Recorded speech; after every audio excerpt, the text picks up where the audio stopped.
pundits are spiraling and the stakes are unprecedented. Because the 2024 election and the future of democracy hinges on vibes only. And the vibes this week... Tonight, we can proudly say the state of our union is strong and getting stronger.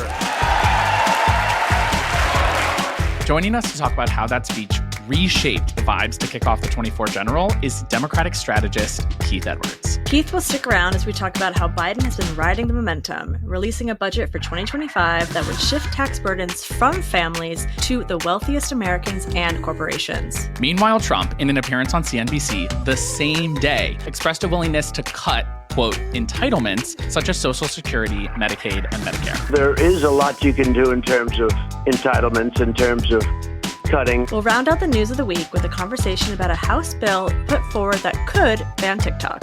Then we'll play It's Giving, pull up our group chat, and leave you with a good vibe. Let's get into it. I'm truly thrilled to have Democratic strategist, digital mastermind, Keith Edwards in the house. Keith, welcome to Vibes Only. Keith. Hello. You're popping my podcast cherry. Can I say that? Absolutely. That's what we've wanted all along. I've been waiting for you to say that to me. We're so excited to have you on, and it's perfect timing with this episode too. This was like the perfect one to have you on for. So if you don't follow Keith already online, posts amazing content breaking down what's happening in the news, particularly on the campaign trail, I would say. You have a knack for, I think, finding the moments that are going to resonate with people. And, you know, we have to stay on top of the vibes of the far right. And you always know, you have a sense for when they're saying crazy things. And I know that I can count on you to lift that up.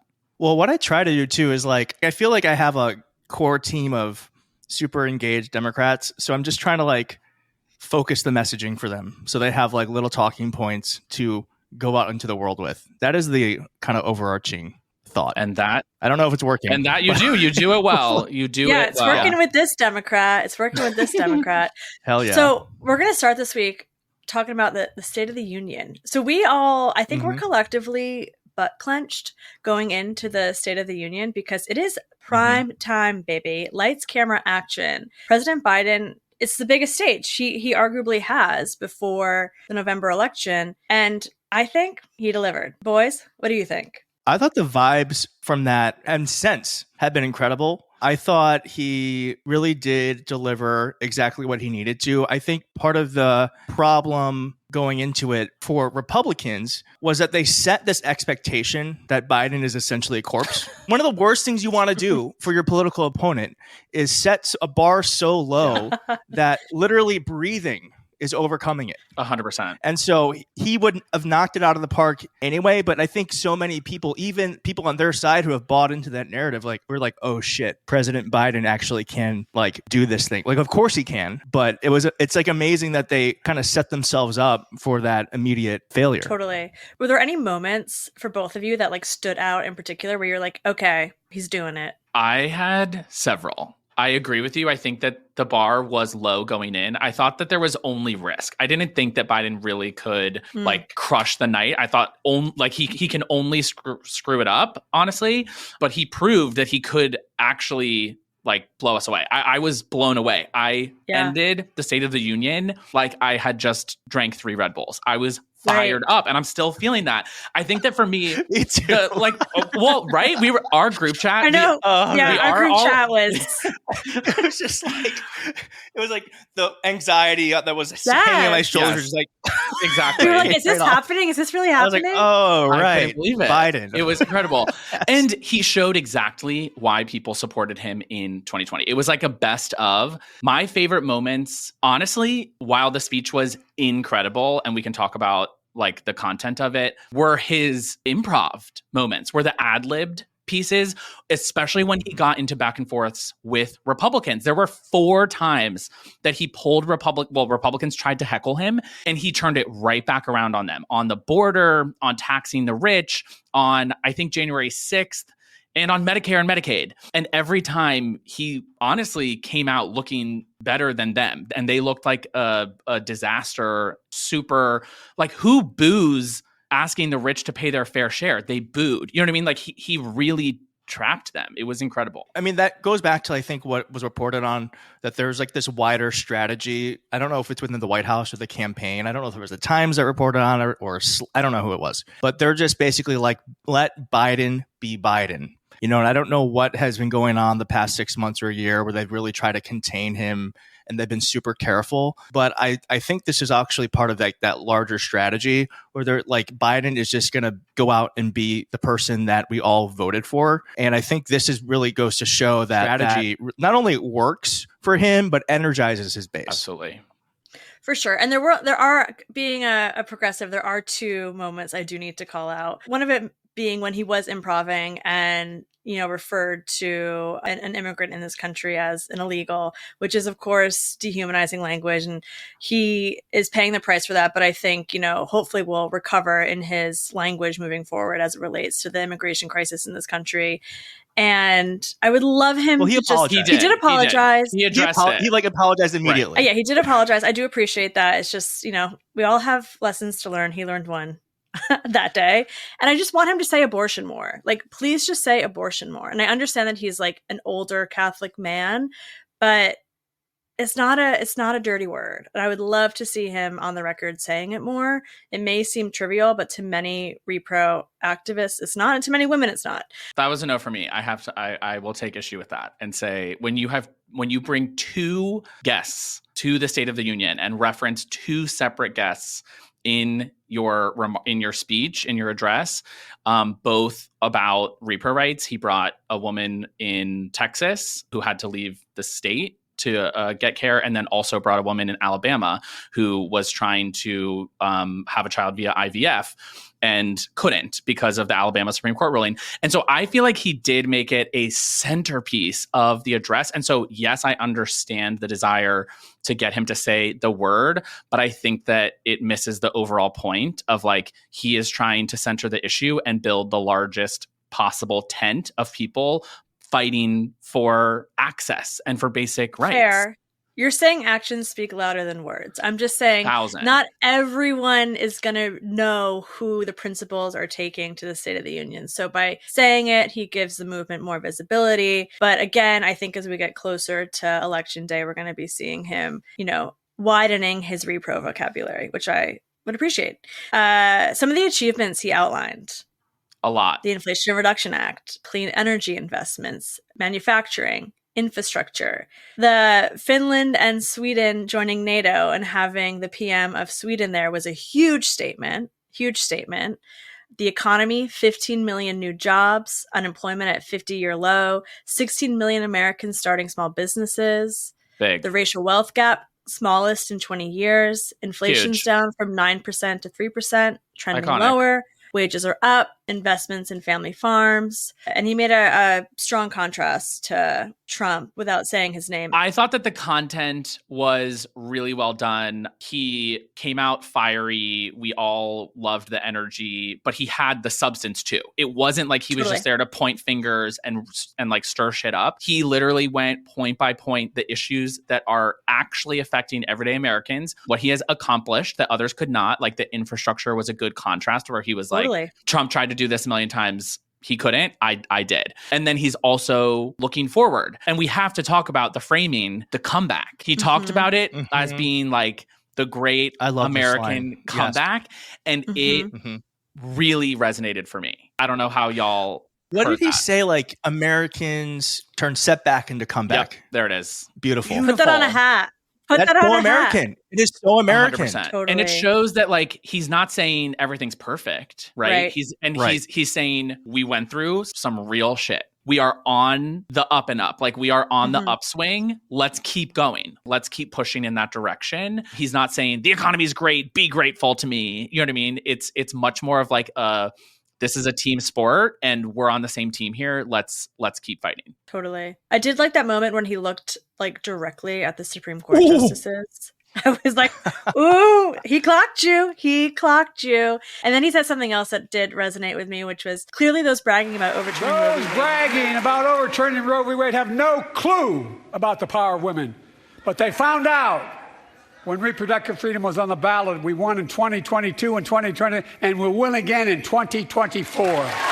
Period. Women are not without electoral power. Mm-hmm. Yeah, the Supreme Court face-off moment was a big deal. It was historic. I believe I read it was the first time a president has ever directly addressed the Supreme Court and a recent decision in that way during a State of the Union, which is also a big deal. And I think that it shows that, well, it shows a couple of things, but it definitely shows that Biden is ready to take the fight wherever he has to get it done.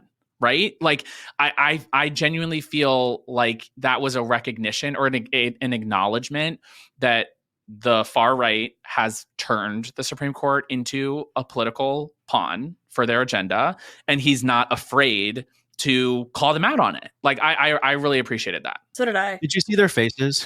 Yeah, they were happened? like, I think the liberals were like I think they were trying not to smile. Right. That was my reading of. They're like, there were a lot of faces for us to be watching because we also had Mike Johnson in the back. Can we talk about that for a second? There was a really funny tweet. I don't know who tweeted it, but Emily on your phone posted it, that it was like Mike Johnson looks like he's about to have his, accountability app read by his son about how much porn he's taking in, because he was just like so confused and like looked so anxious and was clapping sometimes and realized he was clapping at the wrong thing. I'm like, you got to know your party lines. If you don't know your party lines. Well, that's what I thought was really interesting was he didn't seem like a leader. It looked like he was looking for like their approval. And that's, I think, the first time I've ever seen that from someone sitting in that chair. Yeah, it was pretty embarrassing for him overall, especially because he also just got owned in the government shutdown fight, which we don't have to get into. But it was clear. Here's what I'll say. It was clear to me that Biden was 100% in command of that room the entire time. From the moment Lindsey Graham was laughing. Yeah. Lindsey Graham was like, it's like, I got to give it to you. Oh my gosh. I almost forgot. Wait, we asked favorite moments. My actual favorite moment was Lankford.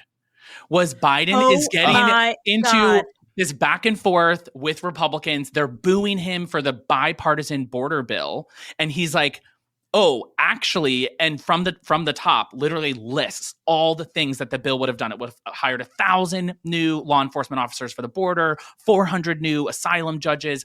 It would have taken cases that currently take 6 years while people wait in the United States and solve them in 6 months. And they cut to James Lankford, the Republican, very conservative senator from Oklahoma, and he just mouths, "That's true." And I was like, yes, that was iconic. That was amazing. Yeah. Who knew to cut to him? Who knew to do that? He was the co-sponsor of the bill. But some producer was like, can we get a clap for that producer who knew to have the camera on him? Unsung hero. Unsung heroes. Floor watchers. There was one callback that I did really appreciate. Biden saying, anybody think the wealthy should get another $2.3 billion in tax cuts? And like everyone saying, no. Folks at home, does anybody really think the tax code is fair? Do you really think the wealthy and big corporations need another $2 trillion tax break? I sure don't. That's a vibe check at the State of the Union. That was a vibe check. And my number one vibe at the State of the Union, I want to note this, was the VP like just giving Mike Johnson the cold shoulder for those first 10 minutes, just like standing there. And I'm like, the energy coming off of her is iconic. And then it was lovely to see her and the second gentleman lock eyes. It was a sweet moment. It humanized them in a way that I thought was very lovely because, we need more of that. Absolutely. Well, the State of the Union, as we've said, has really created a vibe shift. And one of the places that we've seen that in stark contrast to before State of the Union to after the State of the Union is from Ezra Klein. Keith, did you see the piece? Oh, I saw. Tell us your take. Tell us what did he say before? If people haven't seen it, what did he say after? Like, tell us a little bit about it. So he essentially was like, what are we doing? Biden has to drop. There's never been blah, blah, blah, blah, blah, blah. But the overall sentiment was like, Biden did it before, but he's not going to be able to do it again. Actually, that piece was really annoying because he kind of said nothing while actually saying everything. He said Biden should drop, but he could also win. But most people took it as like Biden needs to drop. And it really went around circles. It was in a lot of my group chats. Yeah, because it's a big deal, Ezra Klein, to say something like that. And then literally 3 days ago, he comes out with an op-ed that says, fine. Never mind. Call it a comeback. Get a grip, Ezra Klein. Never mind. You can win. Shout out to the real ones who knew Yeah. the whole time. Right. AKA our group chat. Totally. It's frustrating because obviously the follow-up piece where he changes his mind and says, if that's Biden, then like I want that, essentially, isn't going to get the same play, isn't going to reach all the people that the first piece reached. And like, that's what's frustrating about it. Totally. To me. But yeah, I think that Biden's doing everything that they can to ride this wave. We've seen a huge ad buy where they're running like clips that contrast what Trump is saying these days with what Biden is saying. I mean, the content of the State of the Union was popular. There were like flash polls. They asked people immediately after they watched the State of the Union, do you agree with the stuff that he's pushing? And it was like 63% of people were saying, yes, I agree with what he said. And so that's a powerful tool. And we need to like put that in front of more people. And it seems like the Biden campaign is trying to do that. Yeah. They also ran a really good ad. Everyone should watch it. I don't want to spoil it. No spoilers. But I think my biggest frustration with the Ezra Klein, article, and then him saying, okay, fine, he's okay, is like, there's nuance to this argument that Joe Biden is going to be or should be our next president. We can all agree he is old. We've talked about it on this podcast. He is not perfect, but that's okay because what he has done and what he is trying to do moving forward is better than what Donald Trump is trying to do, which is take us back. Well, my frustration with it is that it's like the media creates these hype cycles and they create these cycles of like dread.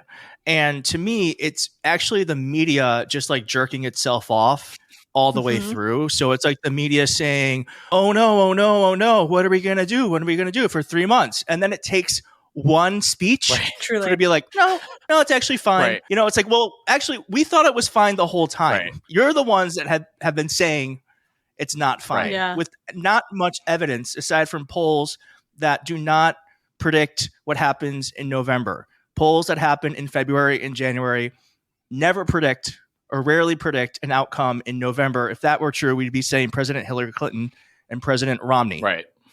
Yeah. So it's just frustrating. There's none of that context with what they're doing. And then when they're like, I guess it's going to be okay. It's like, well, then why did you were so sure before.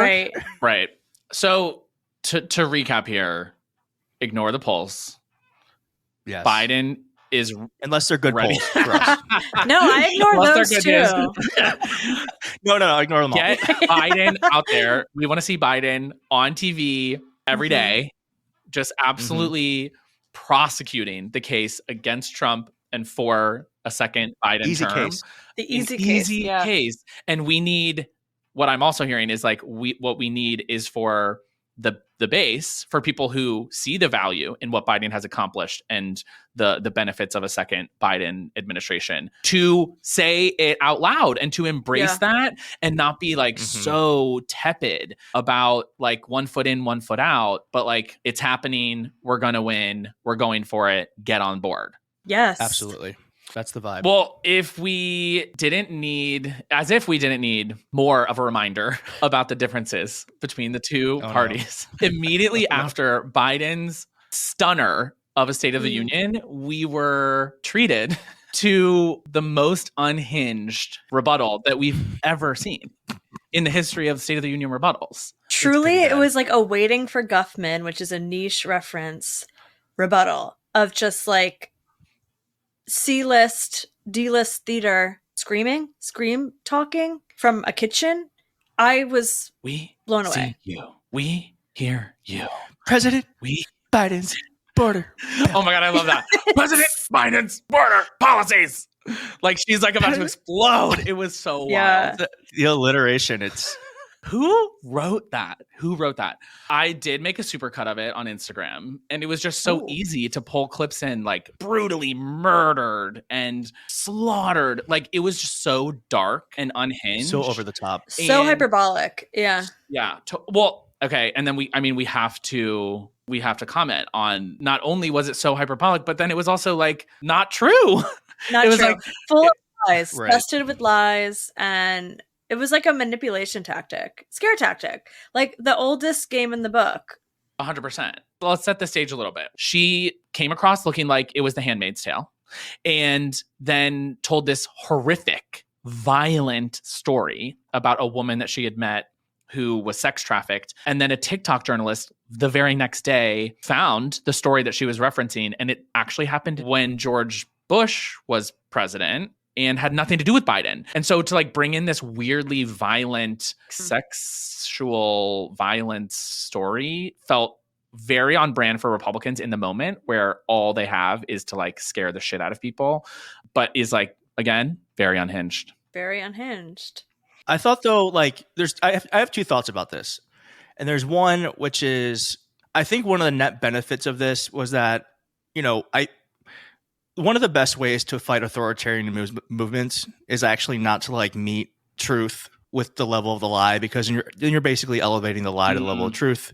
And when you protest something with the level of anger that they have, then you're Say that. But one of the best ways is to actually meet it with humor. And this was actually quite easy because it was so over the top, but all of it is over the top. This whole thing is over the top. Like a fertilized egg as a person, like it's all so crazy, right? But one of the best ways to fight this, take the wind out of it, is not to get upset or to like be like, that's not true. It's just to make fun of it. Totally. And this was such a great example that if you just laugh at them, they lose all of their power. Right. And I just love that the SNL thing that happened, which I thought was a little like on the nose, whatever. But everyone is laughing at it rather than being scared of it. And I think that needs to be kind of like the strategy heading towards November is like, yes, what they want for the country is terrifying, but it's also absurd. And in absurdity is humor. Totally. Watch any of Generator Collective's clips and you would Yes, totally. you would know that. No, it's such a good point, Keith, because it is, if you actually think it's fully true, it will scare you. But if you know that it's so over the top and absurd and we can make a caricature of the things that are not even true, we can continue to build and move forward and just kind of have a little laugh on the side. I do think we need to take, conservative voters seriously. They do show up to the polls, etc. But if we, on the left can do what we can to get our people to the polls by using that humor, Keith, to your point, I think it's a good strategy for sure. Definitely. I couldn't agree more. And I don't think that it means that we don't have to take politics seriously. It just means that we use humor as a tool to show the absurdity. And I'm very team that. I can't wait to see more from who is now my favorite wife, mother, and the craziest bitch in the Target parking lot. Scarlett Johansson killed that. She killed that. It might have been on the nose, but it was funny. It was funny. I laughed out loud. I thought it was I good. didn't think it was funny. And also, but I like that people thought it was funny. But Keith, to your point is that there's an audience who's going to watch SNL who did not watch the State of the Union. So they're getting the message that needs to be delivered by SNL. Or not even the State of the Union. They're not watching the rebuttal to the State of the Union. I think there's like an SNL litmus test though.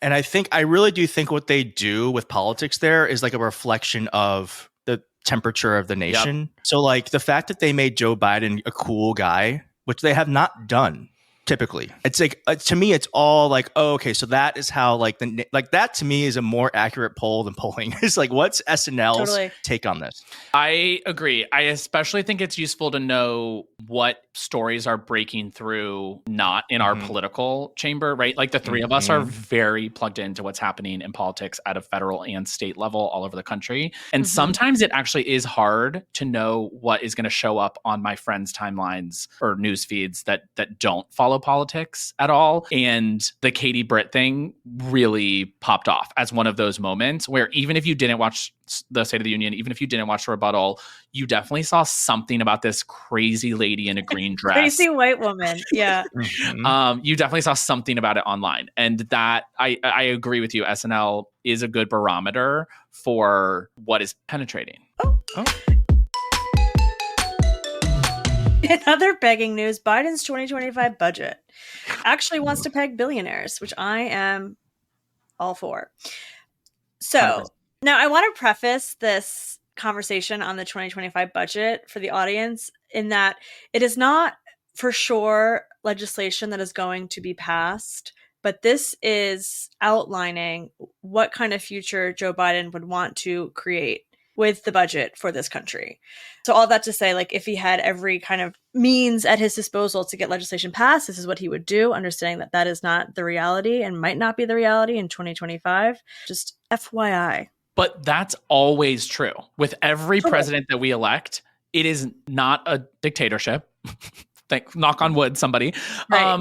Like it is up to the president to negotiate with Congress to iron out what legislation is going to be done. That's why we have a system of checks and balances. He gets to set an agenda. And this is the Biden second term agenda that we have been waiting for to see. Like, what are we running for? Obviously, we know what we're up against. We know that the stakes are really high. We know that democracy is on the line. What are we fighting for in 2025 and beyond? And he has laid out a pretty sickening agenda.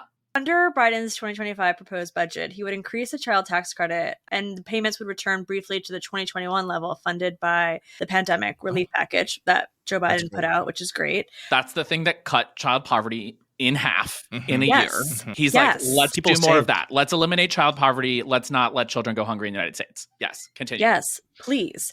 Parents making under $200,000 annually would have access to childcare, with most eligible families paying no more than $10 a day. I ain't got no kids, but that sounds good. No, childcare is one of the most exorbitant expenses if you have children, because either you stay at home and take care of the kids so they have childcare, so you lose that income, or you pay for it. So that is major. Home buyers, I also don't have children, by the way. This is what I'm hearing from my friends. Home buyers could get a tax credit worth up to $10,000 in down payment aid for first-time buyers. That's good. That's really good, especially when people are complaining about like not being able to get a house. That's actually a really big deal. Hundreds of dollars per month towards your home. Totally. And I know that housing is obviously a huge issue across the board for many, many, many Americans. This budget would include $258 billion to help build or preserve 2 million homes, helping to address this national shortage that is keeping housing prices extremely high. I'm on Zillow all night, just looking at $5 million mansions in like Woodstock, Vermont. And I'm like, who's buying these?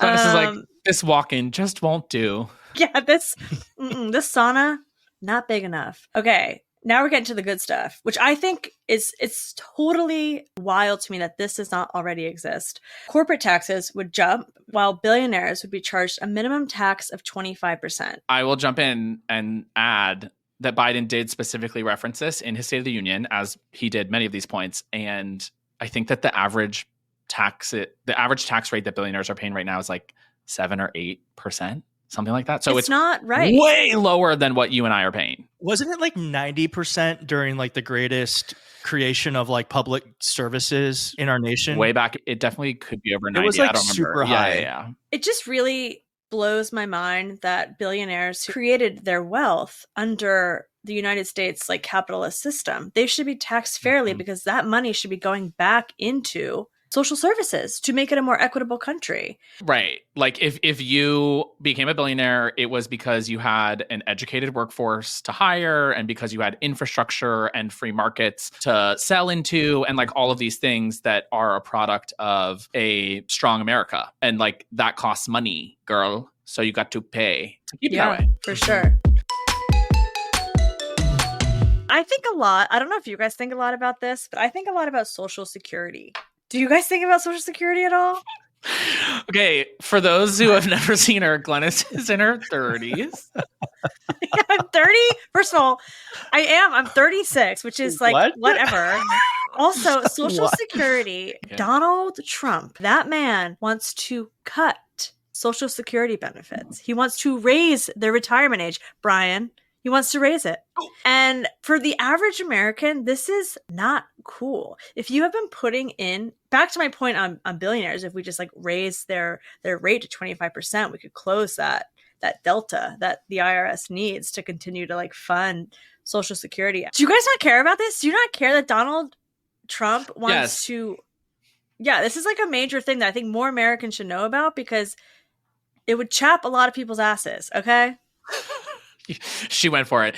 It is definitely a political third rail, like for sure. So even if I personally don't think all the time about cashing in my Social Security, it is an extremely important program that has served a vital role in our societal safety net. And yeah, we should call him out when he's saying things like he wants to cut entitlements and not give people payouts from the system that they paid into. 100%. Yeah.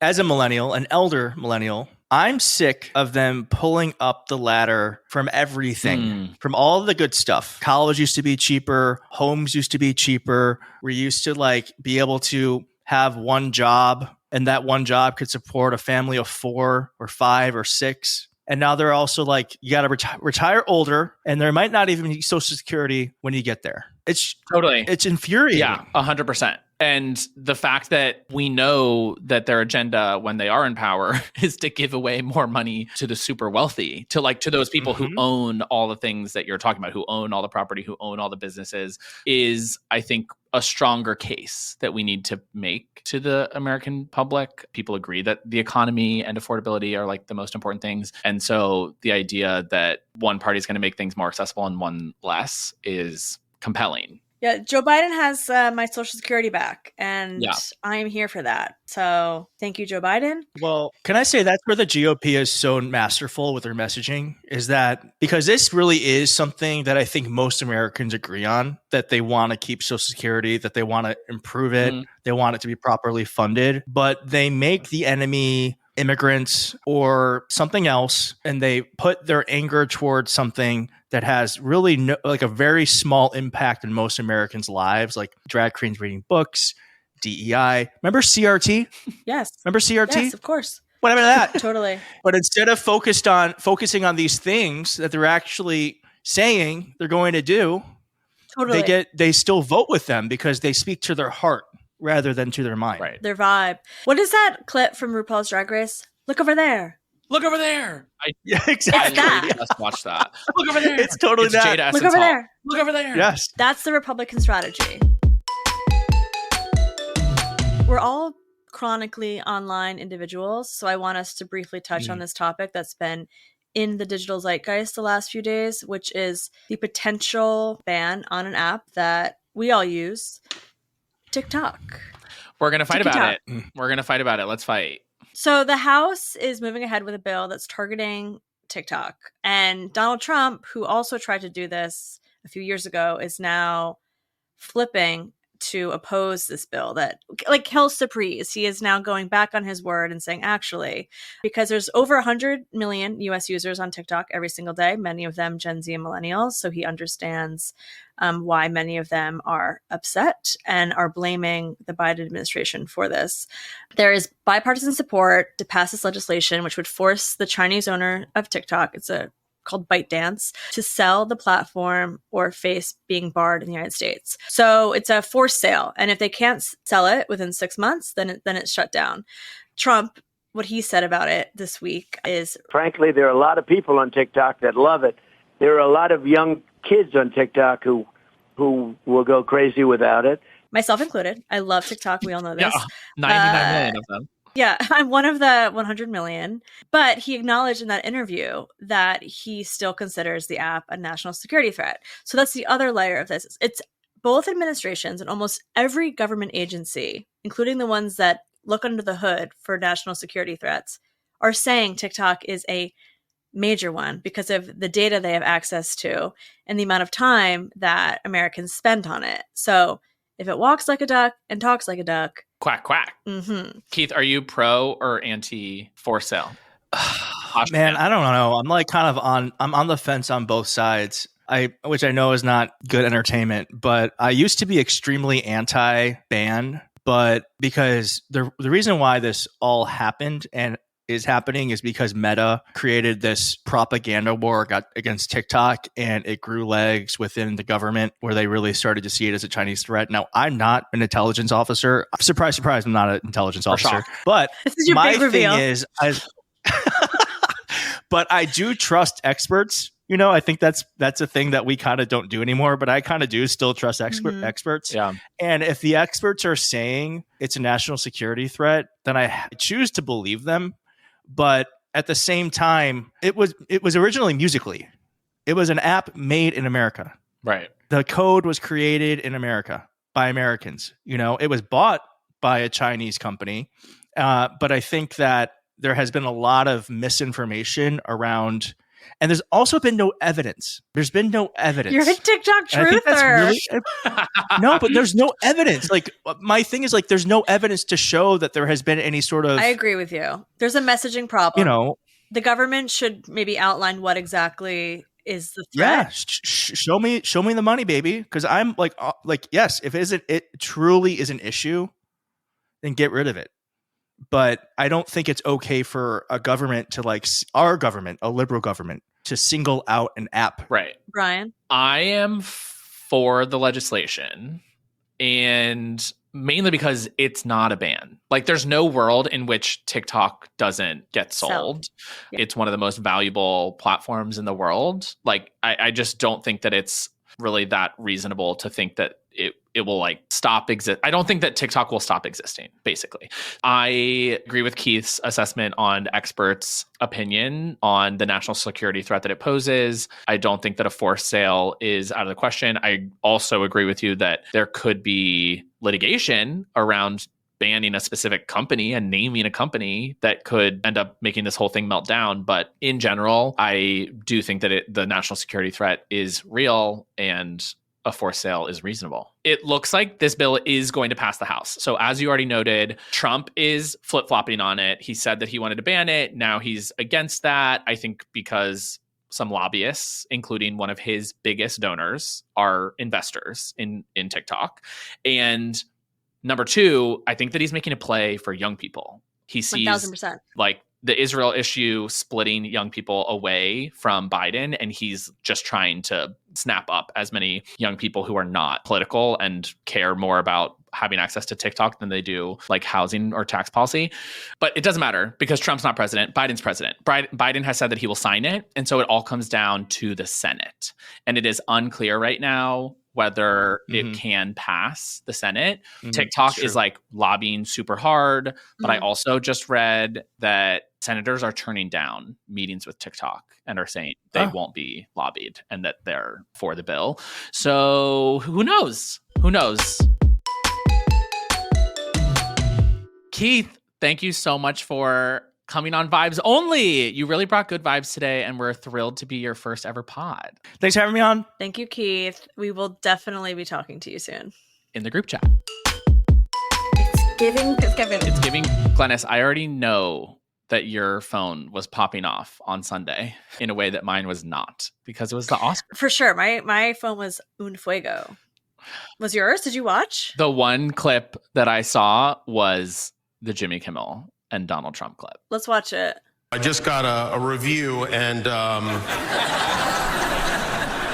has there ever been a worse host than Jimmy Kimmel at the Oscars? His opening was that of a less than average person trying too hard to be something which he is not and never can be. Get rid of Kimmel and perhaps replace him with another washed up but cheap ABC talent, George Slopanopoulos. He would make everybody on stage look bigger, stronger, and more glamorous. Blah, blah, blah. Make America great again. See if you can guess which former president just posted that on TruthStat. Thank you for watching. I'm surprised you're still. Isn't it past your jail time? Got him. It's giving get a job. I do not need our president to be commenting on pop culture issues, including the Oscars. Like, get a real job. Why are you sitting live tweeting? It's also giving what Keith Edwards said earlier, which is like, we're going to combat your unhingedness with humor. Absolutely. Like, go away. You're not a serious individual. It's giving clownery. It's giving clown. Yeah. Put the red nose on his face and give a little honk. Yeah. Put him in the clown car and send him off. Also, you just sent this to the group chat, which was RFK's running mates? Guys. Potential running mates? RFK Jr. apparently is considering Aaron Rodgers as his potential running mate. Yeah, that Aaron Rodgers. Yeah, that is so cringe and very on brand and deeply unserious people. Deeply unserious people. The other thing that was in my group chats this week that I thought was interesting was the Trump and Elon tea where there's all this shit going on between Trump and Elon that nobody knew about. Number one, Trump tried to get Elon Musk to buy Truth Social last year, and the deal fell through. LOL. Insane. Number two, Trump is basically out of money, and his campaign is pretty broke, and especially compared to Biden and the DNC. And he went to Elon Musk to beg for cash. And I can't imagine a worse scenario than having a president who already is like very clearly influenced by donors and foreign governments and all of these things to also be under the thumb of Elon Musk, who already has way too much power and abuses it wildly. Like, that's a nightmare. A nightmare. Yeah, already has quite a large contract with the United States government. Right. Just like turn off the internet. Well, I'm glad Elon said no. He said, bye, girl. Do we know? We don't know yet. He said that he would not be giving any money directly to a candidate, which is a cop-out answer because he wouldn't be donating directly to Trump. He would be setting up an IE, an independent expenditure, which he can put an unlimited amount of dark money into. So he made no such commitments. And even if he did, I wouldn't believe him for a second. Period. Okay, Brian, good vibe, goodbye. But this one's going to be a little different than most weeks because this whole episode has been pretty high vibe and we want to wrap it up in a nice, pretty bow. And you posted something on your socials. I think it was during your Good Vibe Friday Good News Roundup about the Biden administration. Care to share? Absolutely. We are riding high. I do feel like there's a real vibe shift, and we're riding it this week. I did post a top 25 list of my favorite things that Biden has accomplished, and we do not have time to go through all of them, but just to highlight a few that I personally, even though I watched Biden very closely, that I personally had not caught on to. Did you know that Biden has preserved over 24 million acres for conservation purposes since he became president? I did not. That's kind of fierce. I was also pretty gooped that renewable energy sources passed coal in terms of like energy production for the United States for the first time ever. Okay, which that's is major. Kind of major. Now it's the second leading energy production source domestically, which is huge. The other thing that was new to me was that Biden has funded 14,000 mental health professionals to start in schools, in high schools and elementary schools, which I thought was really dope. I think that's part of the new Office for Gun Violence Prevention that was set up by the Biden administration. So another good thing. 100%. We could go on and on. We'll cover more of them in the future, but definitely a high vibe this episode. So thanks y'all for listening. Don't call it a comeback. Those are the vibes this week. How have your vibes been?